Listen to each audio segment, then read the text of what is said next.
Magandang umaga mga igan, sinabon ni PNP Chief Ronald Bato de la Rosa ang 6 na barangay tanod sa Taguig na nagpapanggap na pulis para manghuli at mangikil sa mga drug suspect. Pero ang kinilala palang leader, opisyal din ng PNP. Narito unang balita ni Salima Refran. Mga taga-barangay kayo, tapos may armas kayo. Sino nagbigay sa iyo authority na mag-armas? Kanino mga armas yun? Dapat. Hiyang-hiya at pabulong-bulong ang arestadong 6 na barangay tanod ng Barangay West Bikutan sa Taguig nang iharap sa media ni PNP Chief Ronald de la Rosa.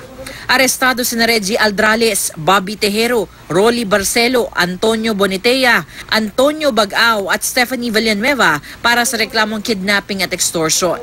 Modus daw ng mga tanod na magkunwaring pulis at manguhuli ng kunwari may kinalaman sa illegal na droga. May mga nahuli ng mga tao allegedly involved sa drugs or other violations na pinipirahan lang. Bago nila i-release, kailangan mabayaran at wala na pong kaso.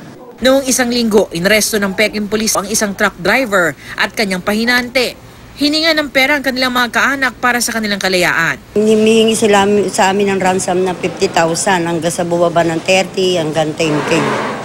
Sa entrapment operation, nakuhanan ng 6 ng marked money at caliber 38, 45 at 9mm na mga baril.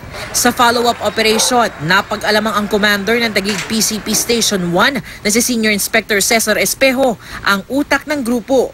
Police Senior Inspector Cesar Espejo, who admitted that he received the 30,000 pesos in exchange for the release of the truck driver.